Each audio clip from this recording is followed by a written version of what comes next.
झारखंड के हजारीबाग जिले के डुमरोन गांव में महाशिवरात्रि पर लाउड स्पीकर का चोंगा बांधने को लेकर भारी बवाल हो गया है।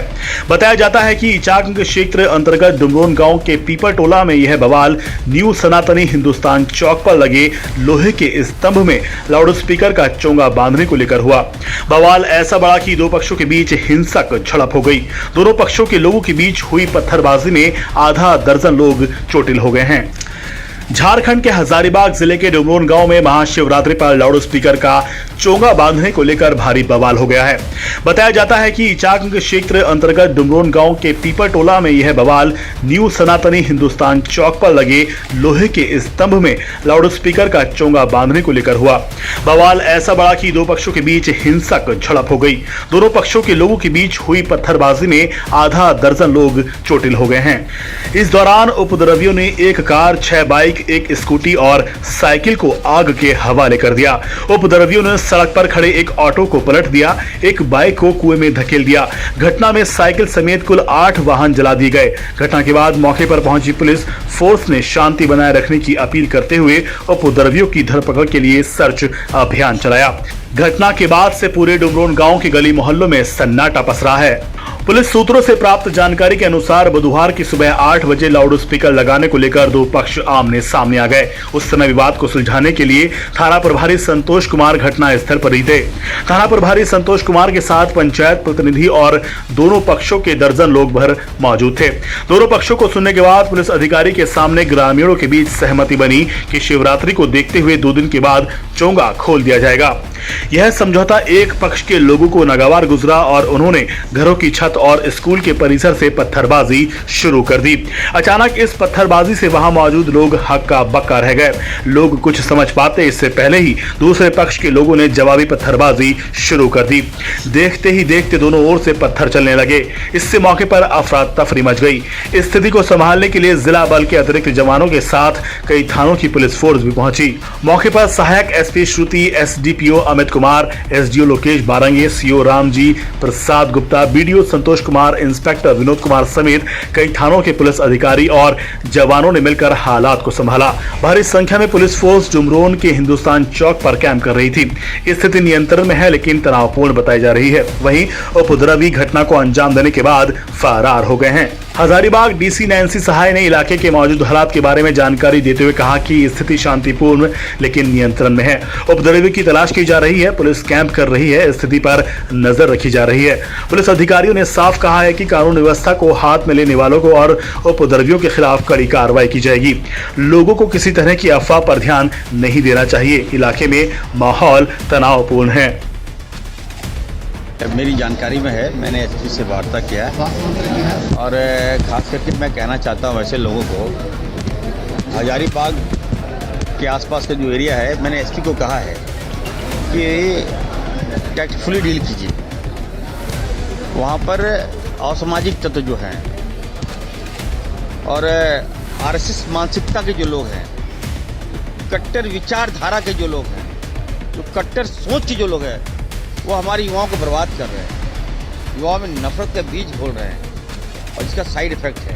अभी केस होगा, जेल जाएंगे, दोनों की ओर से जेल जाएंगे। लाभ भाजपा को मिलेगा लेकिन जेल तो हमारे बच्चे जाएंगे। मैं बार बार बोल रहा हूँ, इस तरह की प्रवृत्ति नहीं होनी चाहिए और हमारे सरकार में तो कभी नहीं होगा। जो लोग कानून हाथ में लिए हैं वो बचेंगे नहीं और बख्शेंगे भी नहीं। हम याद रखिएगा, आप जोरन आप कहिएगा किसी गाँव में जाके बोलिएगा कि हम माइक लगाएंगे, ये कौन सा तरीका है भाई? स्वेच्छा से बोलिए ना। अब बोले मस्जिद में लगा देंगे माइक और ऊपर से केस भी इन्हीं लोग पर कर दीजिएगा, ये कौन सा तरीका है? वहाँ के सांसद क्या कर रहे हैं? वहाँ के विधायक क्या कर रहा है? आपके दबाव में कानून नहीं चलता ना। गलत बांग्लादेशी मुसलमानों के द्वारा इस घटना कर नहीं, जानबूझ के बताएगा। मतलब वहाँ के मुसलमानों को ये लोग कमजोर समझ लिया है। ऐसा नहीं होना चाहिए ना। मुसलमान गरीब हो सकता है लेकिन आप उस पर जबरन आप दबाव डाल के गलत कराइएगा। ऊपर से कोई पीटिएगा, मारिएगा, घर जला दिया, दुकान जला दिया, ये हक किसने दे दिया उसको? क्या सोचे, कोई बोलने वाला नहीं है क्या? हम लोग भी जाएंगे, जांच करेंगे, हम लोग देखेंगे और जो गलती किया उस पर कार्रवाई करेंगे। अब त्यौहार का सीजन है। अभी बताइए, आज शिवरात्रि है, हम सभी मंदिर जा रहे हैं, हम सबका सम्मान कर रहे हैं। रमजान आने वाला है, सबका सम्मान होना चाहिए यहाँ। और जो जानकारी मुझे मिल रही है, हम अपडेटेड हैं।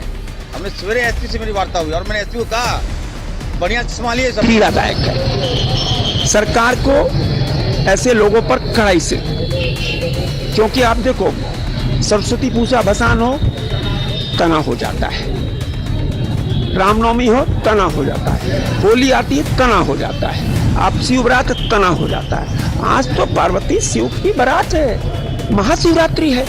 कौन लोग हैं जो हमेशा शांति अमन चैन को छीनना चाहते हैं? पूरा देश प्रधानमंत्री नरेंद्र मोदी के नेतृत्व में एक परिवार के रूप में पूरे देश में कहीं तनाव नहीं होता है, झारखंड में हो जाता। क्यों?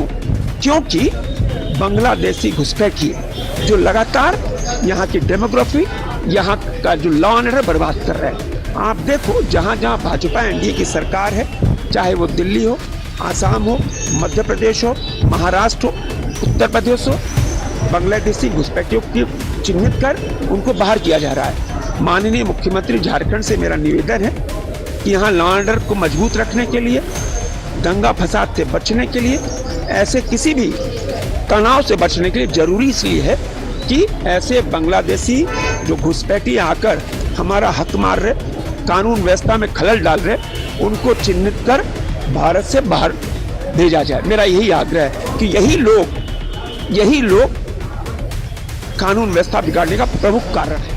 और निश्चित रूप से मैं समझता हूं आज महाशिवरात्रि है और इस प्रकार की कोई भी घटना है वो बहुत दुखद ही और निंदनीय भी है। और ये मैं कह सकता हूँ कि लगातार जिस प्रकार ये मैं आरोप मैं इसलिए मैं लगा रहा हूँ कि जो एक पूरे समाज में जो विषाक्त वातावरण बना है और विशेषकर जो एक सामाजिक सौहार्द जो था, वो सोशल फैब्रिक जब से मोदी जी की सरकार आई है, मैं समझता हूँ कि एक राजनीतिक कारणों से जिस प्रकार गोलबंद करने का प्रयास किया गया है और आरोप प्रत्यारोप के दौर जैसे चले हैं, उसका ये दुष्परिणाम सामने आया है कि हम इवन त्योहार या पर्व में भी एक उस प्रकार की चीजों से देखते हैं जहां पहले सहयोग की भावना थी, बहुत दुर्भावना आ गई है लोगों में। और कहीं न कहीं आपको लगता है कि जो मेरे त्योहार है, किसी के भी त्योहार, भारत के जो त्योहार है अलग अलग मजहब अलग धर्मों का, तो एक जो असामाजिक तत्व एक अवसर तलाशते हैं और इसके माध्यम से वो मैं समझता हूँ वो समाज के हीरो बनने के प्रयास करते हैं। तो ये इसलिए मैंने कहा कि ये आज भी अगर राहुल गांधी जी बार बार अगर इन शब्दों का प्रयोग करते हैं कि नफरत के बाजार में मोहब्बत की दुकान, इसके पीछे मंशा यही है कि भारत की खूबसूरती रही है अनेकता में एकता, वो चीजें बरकरार रहे। और ये इसका जो हजारीबाग की जो घटना है, तो पूर्व में भी इसके पहले रामनवमी भी हमारा घटना घटी, उसके पीछे की जो पृष्ठभूमि रही है वो भी कट्टरता और इस प्रकार की चीजें रही है, संकीर्णता वाली बातें रही हैं। मेरा ये मानना है कि हमारी सरकार ने वहाँ पे इसको नियंत्रण में रखा है, लेकिन मैं आपके माध्यम से लोगों से अपील करता हूँ कि जो सौहार्दता है, जो भाईचारा है, वही सही मायने में असली हमारा धर्म है और उनको लेके हमें चलना चाहिए।